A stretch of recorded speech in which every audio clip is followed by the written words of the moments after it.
And they will also conduct a rigorous review of the attack last month. But I tell you, I have never had more people ask me, please, sir, release the documents on the Kennedy assassination. And we're going to do that. And I also want to salute Bobby's decades of work as an advocate for the health of our families and our children. Nobody's done more.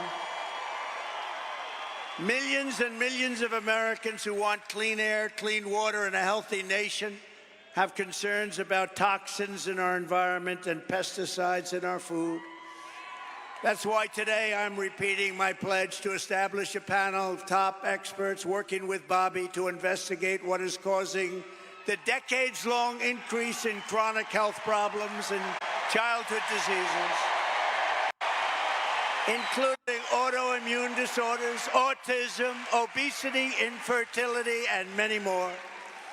We want every child in America. Bro, we're going to get so much weirder. This campaign is going to get even fucking weirder, dude. It's awesome.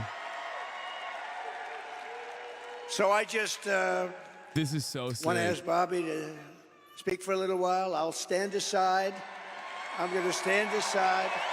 Did he say he's going to reveal the truth of the JFK assassination? But I can only tell you, I've known him a long time. Please tell me he said that. We've been a little bit on the opposite side of the equation, but I will say this. He is a brilliant, I still think of him as young. He's not that young. I always call him young, but he's not that young. But he is a phenomenal person, a phenomenal man who loves the people of this country as much as anybody can love the people of this country. So, Bobby, please say a few words. Thank you very much.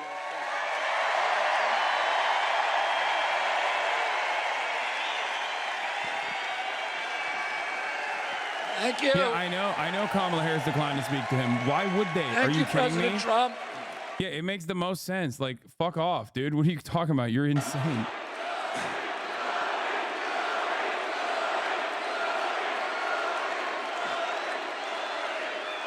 Thank you. A few hours after the assassination attempt at Butler, I got a call from a safe food advocate named Kelly Means, who's been fighting for many years to try to end the corruption at CDC and FDA and USDA. And these institutions, these regulatory agencies are actually run by the big food processing companies, the big ag and the chemical companies that they're supposed to regulate. And he said to me that he'd been advising me for many years and on my campaign. And he told me that night that he was also advising President Trump. And he asked if I would talk to President Trump. And I said, of course. And about a few minutes later, I got a call from the president. And we talked. We had a very good talk. And then he invited me to come see him the next day. And I went to Minneapolis and saw him. We met again a couple of weeks later in Florida. And we talked about, not about the things that separate us because we don't agree on everything, but on the values and the issues that bind us together. And one of the issues that he talked about was having safe food and ending the chronic disease epidemic.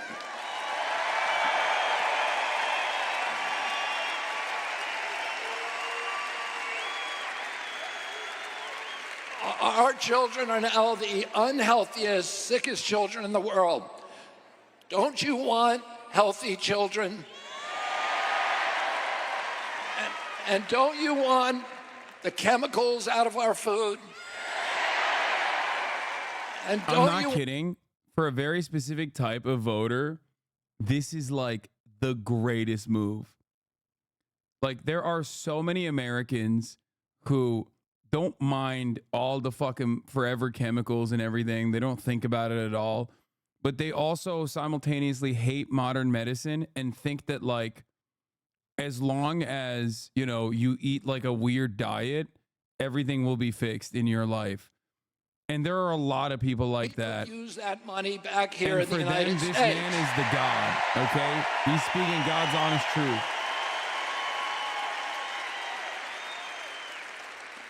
And the safest, the best way to build a safe America is to rebuild our industrial base and rebuild the middle class in this country. And don't you want a president who's going to get us out of the wars and who's going to rebuild the middle class in this country?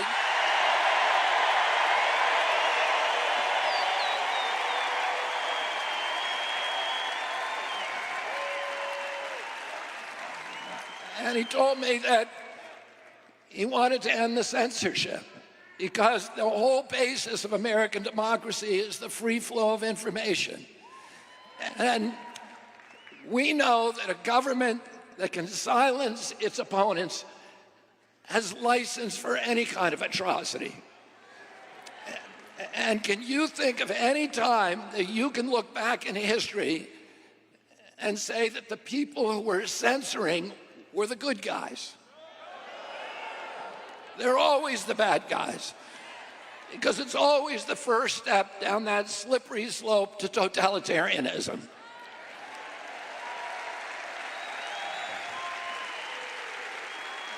And don't you want a president who's going to protect America's freedoms?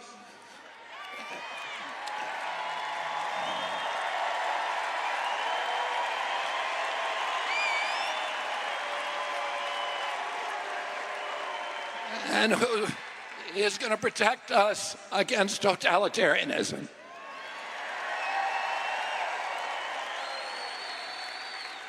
And I want to ask you again, don't you want a safe environment for your children?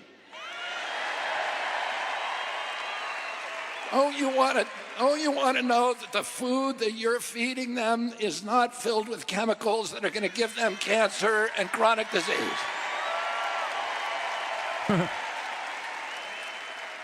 And don't you want a president that's going to make America healthy Why does again? RFK Jr. sound like he got stuck in a vibrating chair and doesn't know how to get out?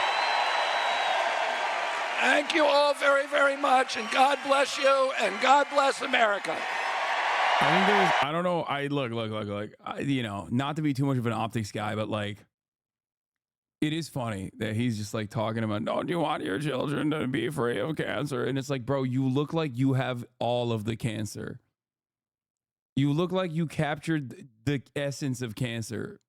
Like you sucked it out of everyone else in the room.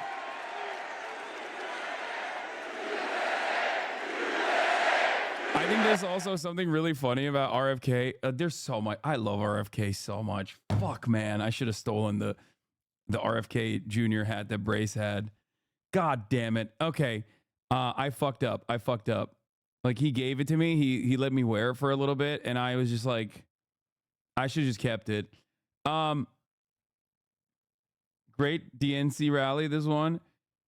Honestly, dude, what he's saying is pretty reasonable. Shut up.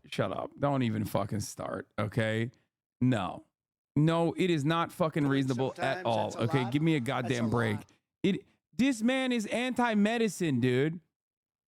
He's anti-medicine. There is nothing reasonable about what he's saying. But if he were in a regular system, there are a lot of people that maybe liked him the best, but they said we can't. Okay, I love RFK Jr. because he is such a contradictory character, right? He has the capacity to like, he's a crank magnet. He's what I like to call a crank magnet, right?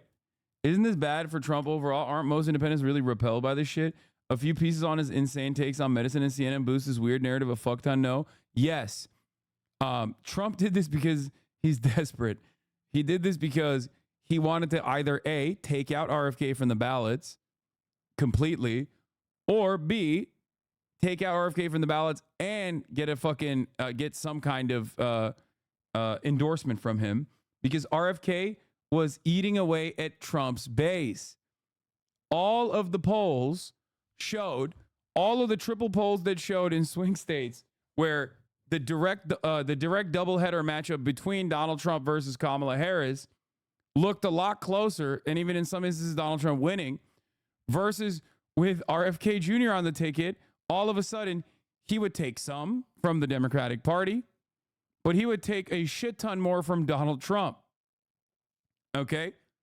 So he had to get him out because obviously this race for Trump is in the margins now. Like that's a big boost. He'll get a big boost. Problem is, it will also probably scare away some of the more like moderate voters, if he even has moderate fucking voters at all, like Trump at this point in his base of support. The thing is, what I want to talk about is how RFK is a crank magnet, but also incredibly contradictory as a figure. Because as a crank magnet, he presents himself as anti-establishment, despite the fact that he is from a literal political dynasty, the Kennedys, right? They are politics, okay? This is an American political dynasty. That's number one. Number two, he is literally, he was friends with Jeffrey Epstein and Ghislaine Maxwell. Okay? So like, while he is the guy who's like, yeah, you know, I want to take out the deep state. He's like, bro, you literally were homies with Jeffrey Epstein. Self-admitted homies with Jeffrey fucking Epstein. Okay? That's crazy. That's crazy.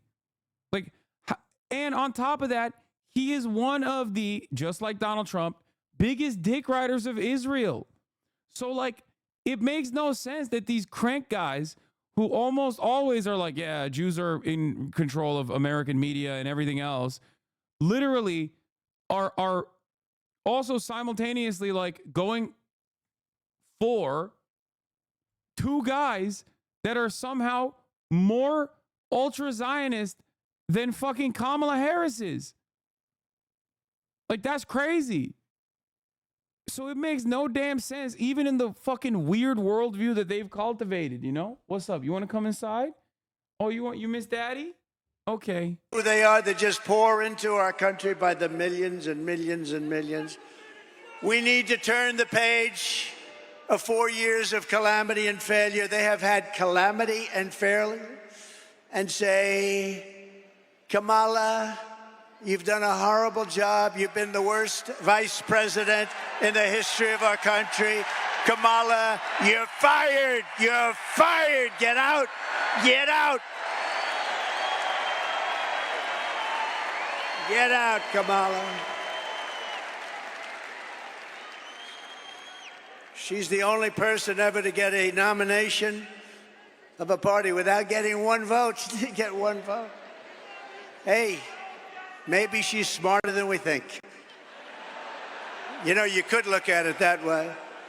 As vice president, Kamala cast the deciding votes, causing the worst inflation in decades, costing the typical American household $28,000. Think of this, higher prices. It was inflation, $28,000. As border czar, she flooded America with savage illegal alien criminals who have been raping, pillaging, and killing our cities and our towns.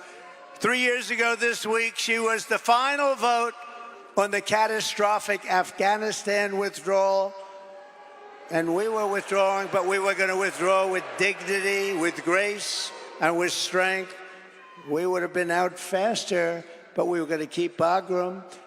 But that was the most embarrassing event in the history of our country, leading to horrific war and humiliation all over the world. When Putin saw that, he invaded Ukraine. It brought a lot of people back because they said the United States is run by incompetent people. The United States is no longer respected.